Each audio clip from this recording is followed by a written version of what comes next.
Salut à tous, on se retrouve pour une nouvelle vidéo sous Scratch. Aujourd'hui un deuxième TP, donc l'avant-dernier de cette série.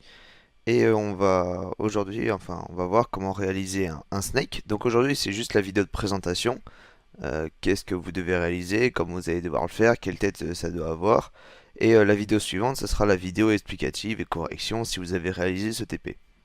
Alors vous avez plein de versions sur le site officiel de Scratch de Snake, mais moi ce que je vous propose c'est de le créer par vous-même. Vous allez voir, c'est pas très compliqué de créer un Snake très basique, et on va voir comment réaliser ça tout de suite.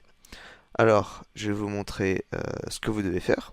Donc on va lancer le Snake, hop, donc on a notre serpent qui apparaît, et notre but ça va être de récupérer le plus de points rouges possible, sans mourir.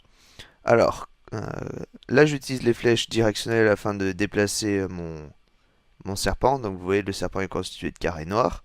Et mon but c'est de prendre les points rouges. Alors j'ai été vraiment très basique sur le graphisme. C'est-à-dire que vous voyez, il y a juste le cadre bleu pour dire que je peux aller à droite. Voilà, si je vais en bas, ça va en haut, etc. J'utilise des carrés bleus pour pas que ce soit trop compliqué. Les ronds rouges aussi. C'est quelque chose de très basique pour pas qu'on s'attarde vraiment sur l'aspect graphisme, mais vraiment sur comment le réaliser. Voilà. Et donc, plus je prends des points rouges et plus la queue du serpent va s'allonger. Et au moment où je vais rencontrer une partie de mon corps, donc là par exemple j'ai rencontré une partie de mon corps, toc, le serpent se réinitialise et ça affiche mon score qui est de 16. Et à la fin, ça me demande si je veux relancer. Donc si je veux relancer, j'appuie juste sur la touche espace. Et ça va me relancer une nouvelle partie. Voilà. Donc ça, c'est grosso modo tout ce qu'il y a à faire dans le snake. Hop, on va l'arrêter. Voilà.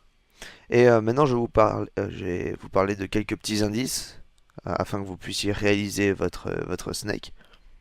Donc le premier, très important, je pense que je peux vous donner, c'est que les carrés que vous voyez apparaître à la suite du serpent ne bougent jamais.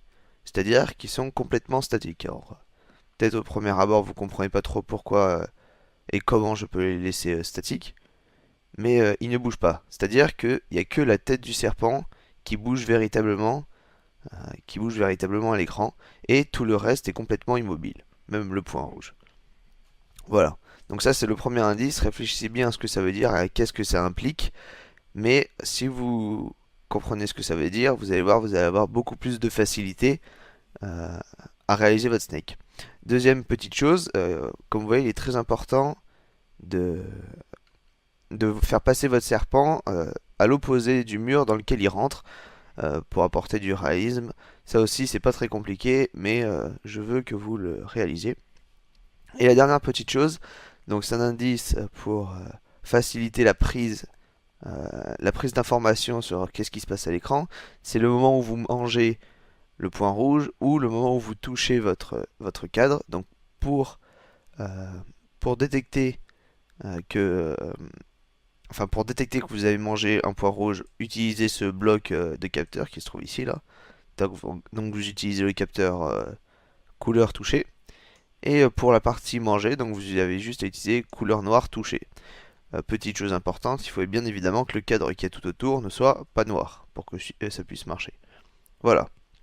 Donc je vais dézoomer, hop, pour pas que vous ayez non plus toutes les réponses, même pour vous donner un aperçu de la taille du code. Et voilà, donc vous voyez, c'est vraiment minuscule ce qu'il y a à réaliser, c'est tout petit. Donc ce sera pas très compliqué, vous allez très bien comprendre, j'en suis sûr. Et on expliquera dans la prochaine vidéo. Hop, voilà, donc juste au-dessus, quand elle sera disponible, on expliquera comment on a réalisé ce TP.